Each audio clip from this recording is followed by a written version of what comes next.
views and opinions expressed in this program are those of the participants and do not necessarily reflect the views of BronxNet or the program underwriters.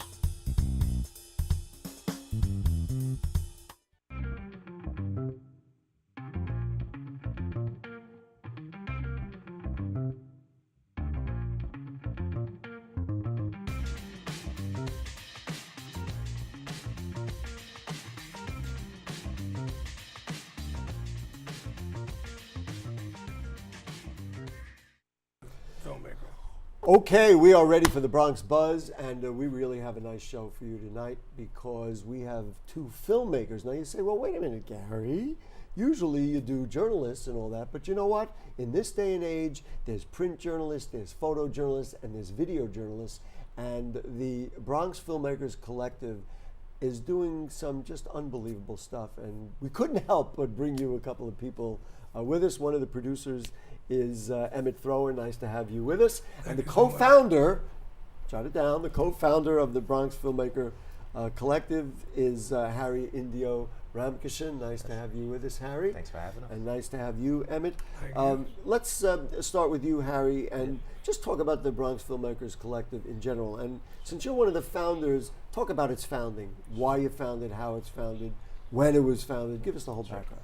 So the Bronx Filmmakers Collective was founded in 2012. We're celebrating our 5th anniversary next month. And we basically wanted to start a collective of filmmakers in the Bronx, just so that actually it was just a beacon call, out. We didn't know how many filmmakers were in the borough. And so by doing so, we were able to find very talented, very accomplished filmmakers. And so now we're 5 years in. Excuse me, it was a surprise that you, in other words, you like threw it out there and said, let's see what sticks? It wasn't so much a surprise as it was the first time that everyone was coming together a little more than, the silos that were kind of everyone doing their own little projects and doing their thing, and collectively coming together to be able to discuss each other's work, to help each other out when needed. If there was something that a script that someone had written and needed some help with trying to get from Act 2 to Act 3, we had the feedback there for them now. And if you had a screening and you wanted to screen a rough draft to the members, and what we do now, and you was like, look, I have this short film here, but there's something missing here, what can I do? And you get that feedback. And somebody will sit there in a collective way and do that. Yeah, right? the group, other filmmakers, How many people involved in the Bronx Filmmakers? Right now we have close to 20 members. Wow. And we've had members, kind of go in and out. We've had members that have moved to the West Coast and are doing their thing. So in our hearts and in their hearts, they're still Bronx filmmakers, but they're, physically in a different location. We folks may recall, may not recall, Indio was on the show, the other show that I have is Bronx Talk, and when I looked, and that my reaction was like, oh my goodness. We're not talking about just people running some little Super 8 camera or even a little phone video or something like that. These are real movies. These are real films, and they're incredibly well done. We're going to show some, so don't go away. They're incredibly well done. The people behind them do incredible stuff. And now I'm going to break the news. BronxNet Television is going to be having a Bronx Filmmakers Collective program. Yes. So let's talk about that. Yeah, BronxNet and the Bronx Filmmakers Collective, we've collaborated. We are going to be showing members' works. That's going to be actually premiering on August 24th at 8 p.m. I am going to be your gracious host, and I'm going to help curate themed programs. So the first one we're going to set it off with, of course, are the ladies first. So we're going to show some of our female directors and filmmakers, and then we're going to move on from there. And are you going to show that film where we were talking about it earlier, Right With Me? Right With Me by co-founder Handle. Where do you guys see it? So that's the 24th of August. Do we know what time it airs? I believe 8 p.m. 8 p.m. on 67? Yes. Great. So it'll be actually, what night of the week is that? That's a Thursday, I believe. Thursday, so right before Bronx Talk. You can do that, and then you can stay on. Listen, folks, I'm telling you, these are some unbelievable films, and you're going to enjoy that. Emmett, let's just bring you into the conversation. Talk to me about your background in filmmaking. I actually started as a background in theater. as an actor, as a director, and as a producer and a writer. And because I was involved in so much community work, that was my focus. I want to bring video, the element of video and film, you know, to explore issues within the community. And so I sought out to connect with other filmmakers, and I came across the Bronx filmmakers, and that's how I got involved. Been involved now for 2 years to kind of learn from a person or young people and older people who use film in the narrative form, in the documentary form, and how they tell their stories. So it sounds like you would be as good an example of what he was talking about as far as a collective. In other words, you came in maybe not knowing a lot, coming out of a different realm, but learning from these folks, and they kind of helped teach you. I mean, I don't want to make an assumption or put words in your mouth, but is that accurate?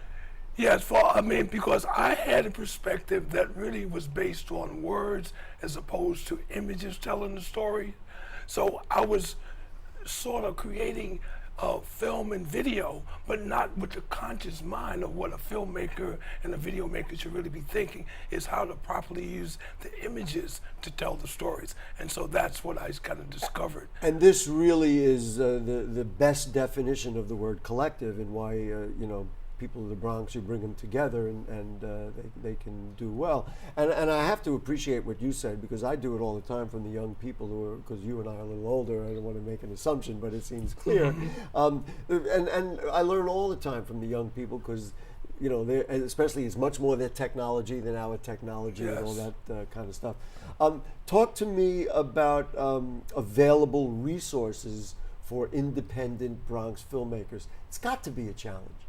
Yeah, it's definitely a challenge. You know, I say if I can do films on Monopoly money, I would. You know, it's difficult. What do you mean by that? You know, with Monopoly money, you know, you can just buy the game. Oh, and yeah, use it, yeah, right? yeah. But to get that real money, now, fortunately, there's crowdfunding sites that you can go to be able to get funding. But it's always about the passion is the first thing. And if you're passionate enough, you make it happen with whatever resources you have. Yeah. And with the collective, we always try to pull each other's resources together to be able to help one another out, even if it's, you know, just as simple as you know, trying to get not, let's say, a hardware like camera or sound or whatever, but if you just need to be there for, you know, moral support and be a PA for somebody if they needed a person there, you do that. I'm going to have to ask you both this question, Yeah. and I'd like to think people in the Bronx are aware of this, that we now have York Film Studios coming to the borough of the Bronx. I don't know the status of the construction. I know they broke ground or they had the big announcement. This has got to be a good sign and a good thing for you and the Bronx filmmakers. Yeah, surely. You know, having Silver Cup as well, you know, it's just like a movement coming back to the Bronx. And I say coming back because the Bronx was once the place for filmmaking. Biograph Studios back in the day created for one of the first motion pictures, you know, in black Car and white. 54, yeah. Where are you? Yeah, exactly. So we have a rich history of filmmaking here in the Bronx, and it seemingly is coming back. For us, we hope we're able to use those facilities at one point with our bigger projects, feature films, things like that. But it's a grind, and you know, and we. And I'm just thrilled that BronxNet is going to be really right on the cutting edge of that, because you'll be able to, whatever happens, you'll be able to do that. Sure. Have you thought about the? You know, I don't know if I'm bringing up something that you're like, oh yeah, what about that? Have you thought about the opportunity that might provide to have that film studio here? Well, yes, mainly because I've done some documentary work, but I really have become more interested in narrative work, which locations are a big issue. Finding the right locations to do your film, web series, or whatever. Studios present an opportunity to where you can utilize them to create shows, events, and stuff at the studio. So it has sparked some real passion and interest from it. Whereas in the past you say, gee, well, if I wanted to do this and I needed a studio for it, where am I going to find a studio? now, and frankly, we'd all like to think they're going to be nicer to Bronxites when they do that.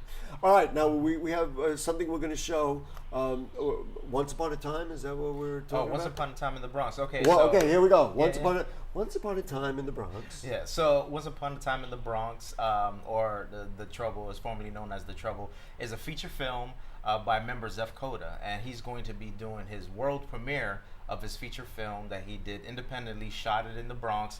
We're going to be showing it during our 5th anniversary celebration in mid-September. We're actually going to be at the Bronx Museum of the Arts on Thursday, September 14th, premiering it, and here's a clip. This is the trailer. All right, wow, I was going to ask you if you want to introduce the trailer. Do you want to give us a little background about it before, or just let's roll it and... Sure, quickly, I'll just say that, it's basically about a person who has a gambling problem and gets into some trouble.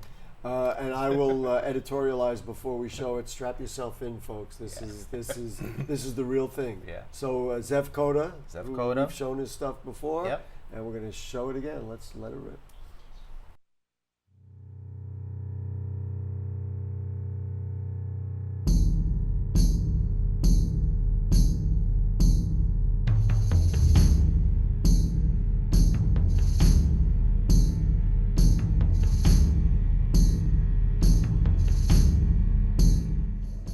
Remember me? Seconds. That's all he bought you was seconds.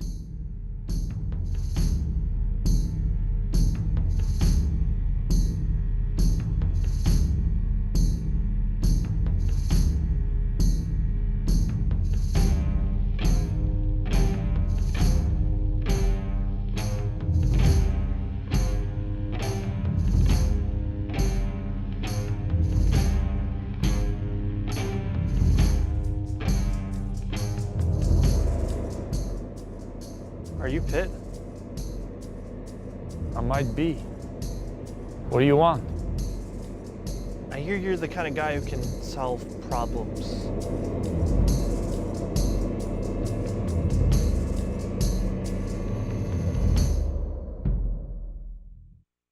All right, I'm sucked in. I can't help it. Emmett, when you look at that, you know how hard that is to do at that level. Tell me something about that. How hard is that, and what does it take to get a piece of work? And I got to tell you, for folks, and I know a little bit about production, having been in TV, to get that audio like that, and to get that music like that, and time that out so that it works to suspense, man, you got to know what you're doing, right? And have patience, patience, patience. Wow. Have to have a lot of patience, takes a lot of time, and it takes a lot of people to help make that happen. You can't just go out, of course, nowadays you want to go out there with a little cell phone, No. but you're not making that. No. Right. So that's kind of what it is. It's a collaborative effort and a lot of patience and time and passion. Was that film presented to you along the way? Like, did you and people in the collective watch Zeph work through that, or?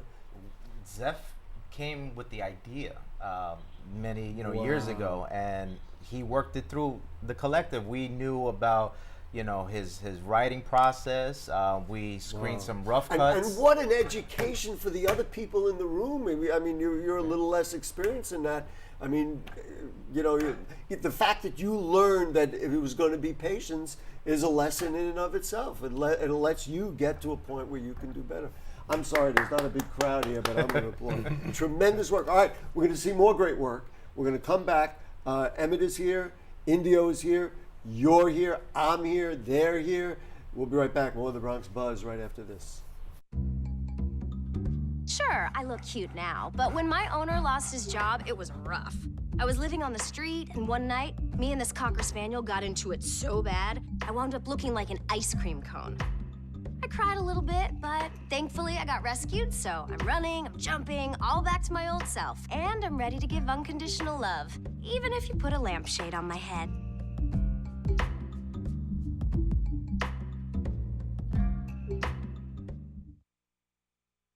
It's not always easy being a dad. Do you have panda asthma too?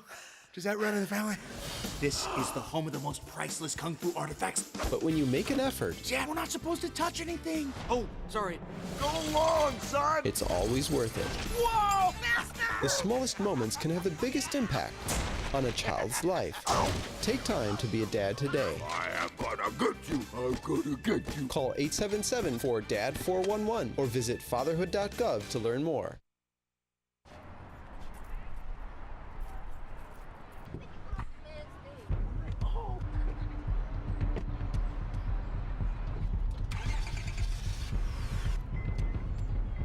Oh my God, go! Oh, Shane, look out!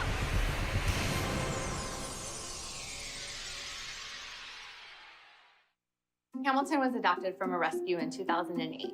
He really likes to be around people. And as soon as I start to make my breakfast, Hamilton is right there. I get out my mat and I'm doing a downward dog and he's underneath. He's quite the pug about town. He gets invited to a lot of parties. He knows he's a pretty big deal. I mean, look at this little face. How could you not love him?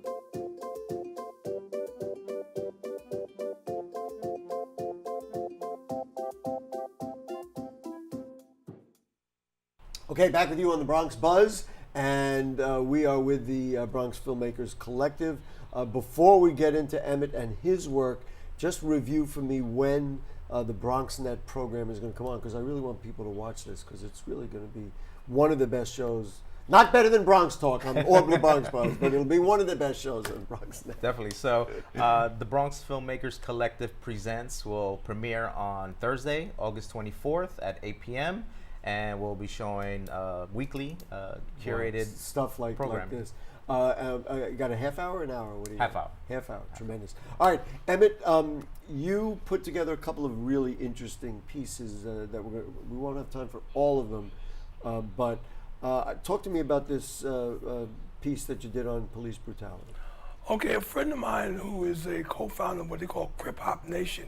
Crip Hop Nation. Right, he's from the Bronx, and he moved out to California. He started this. He's disabled, and he started an organization with hip hop rappers who were disabled, and so they wanted to deal with the issue of police brutality that was impacting people with disabilities, because there really was not enough awareness of that issue. And he called me and was telling me about the CD. And so I said, well, if you really want to really get it out there in awareness, you should do a film. That sparked the idea of the documentary. And of course he said, okay, you do it. And that's how it happened. And I will tell you, as somebody who's been in Bronx news and Bronx events and Bronx journalism for all these years, that's the kind of thing that can get people thinking. And I have to tell you, until it was presented to me that, we're going to show this clip of disabled people being abused by police, I would never have known it was an issue. So you've already done what you want to do. How old is this piece? Is this recent or is it? Yeah, it was released 2 years ago. It took us 4 years to do it. Wow! Because of trying to get money and resources. So this just shows you it's 2 minutes long. Right. Well, this piece it actually is. This is the trailer. What you're going to see. Which is a trailer. The movie actually was 1 minute and 8 seconds long. Wow. I mean, an hour and 8 seconds long. All right, let's take a look, dude. Does it have a title? Yeah. Where is Hope? The Art of Murder. On its own. Here we go. Let's take a look at Emmett Thrower's work.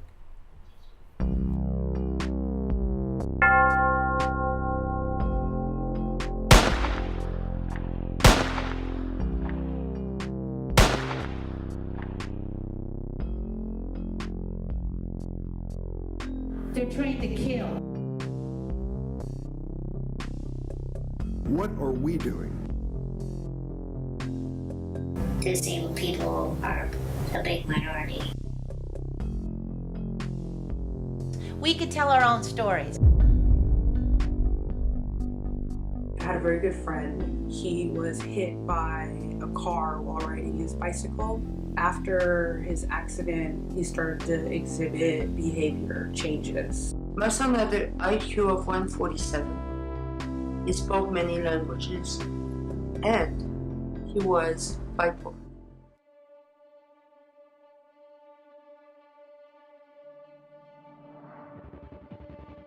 On January 29th of 2011, I called 911 because he was going to be in crisis very soon. My son was smoking a doobie at the Metreon Theater with his girlfriend. A security guard came and told him, put this out. I was on the phone with the police for 45 minutes. I'm telling the operator, don't hurt him. Take him to a hospital. I don't know what to do anymore. They claimed that he had a knife in his hand. He started making karate moves. He opens the door and they all just shoot.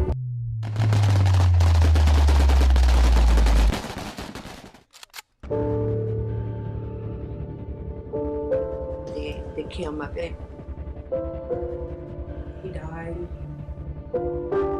48 bullets, 9 officers, during a so-called 5150, which is the protocol for a psychiatric intervention.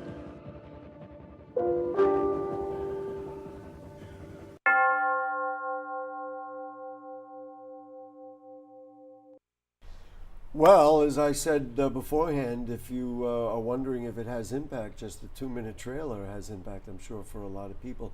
Where and how can we see the full one? Well, it actually is available on YouTube. In the same title, you can look it up. Where is Hope? Where is Hope? The Art of Murder. It's also available in pretty much any college that has streaming for the library for free. They can see it for free throughout the world. Wow.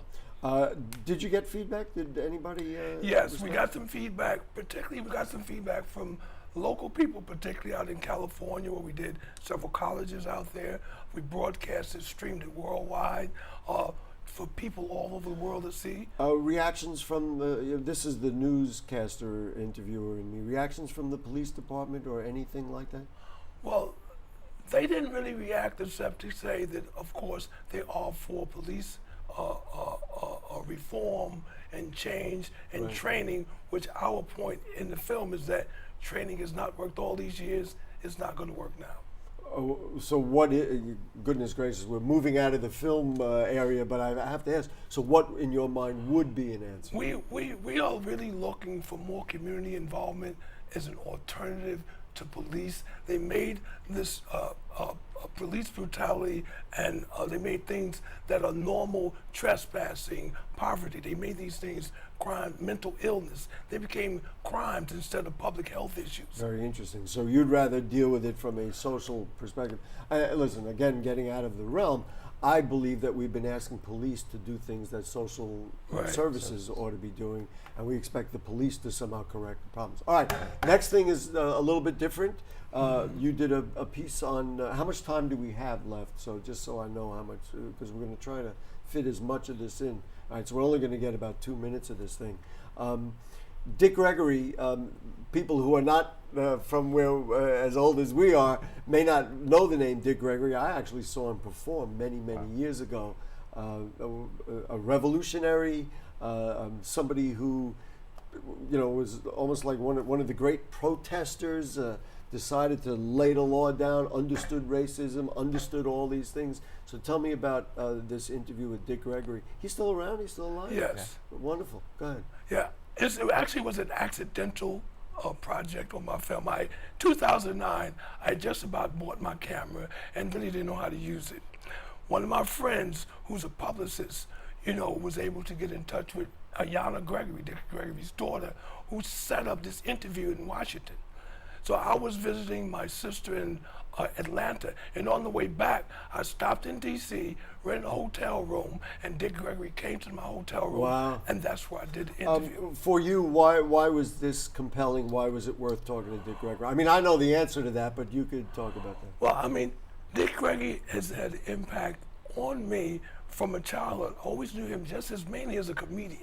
And knew about his. Yeah, but he was a social comedian, a social comedy, almost like a George Carlin or somebody like that. Yeah. Right. So Lenny Bruce. When he walked in the door, it just totally, you can't move, you can't do anything. Yeah. He reads your entire life with his eyes for that moment.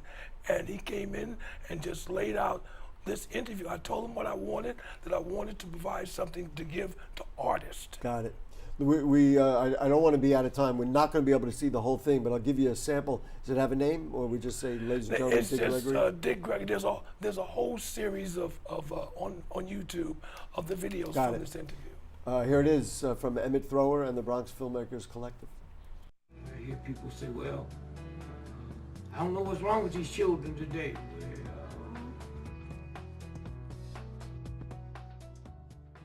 Go back in 1932 when I was born and see if there was any chemicals or additives in the food. I mean, canned goods, is my cousin came to visit and we liked them. We get black eyed peas out the can. That was a status symbol. You know, otherwise it just gets out the garden. And so when you stop and think about the whole value change, chickens with no hormones. I watched my grandma, they grew them. Now, a chicken, an egg hatched today in 29 days, you ready to eat it. All right, there you go. Listen, nobody else is here, but I'm going to applaud. You can applaud too. Tremendous, even just to get a few moments with him. And how unique. I mean, how many times have we seen an in-depth interview of late with Dick Gregory? All right, to wrap it up, Emmett, talk to me about what you're thinking about and what's next. Well, what's next is actually Pigs in the Bowl.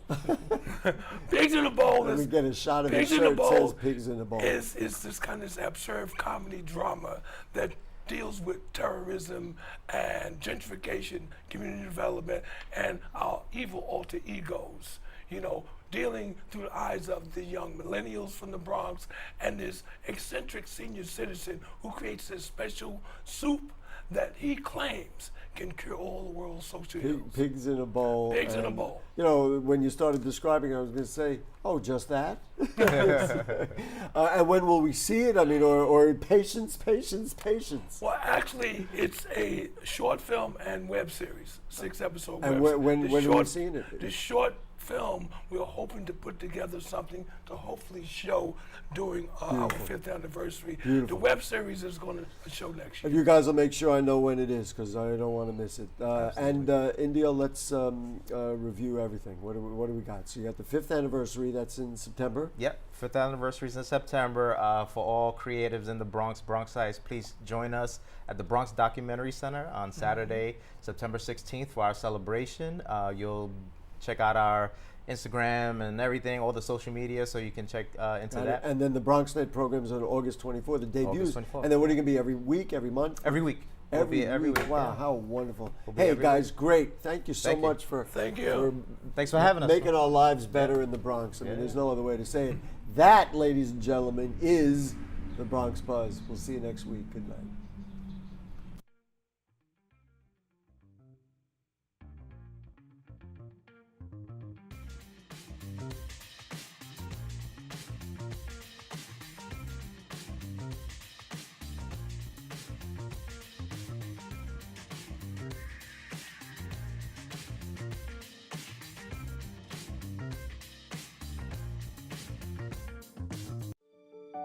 We are there, day one, with baby names and a gift that lasts a lifetime.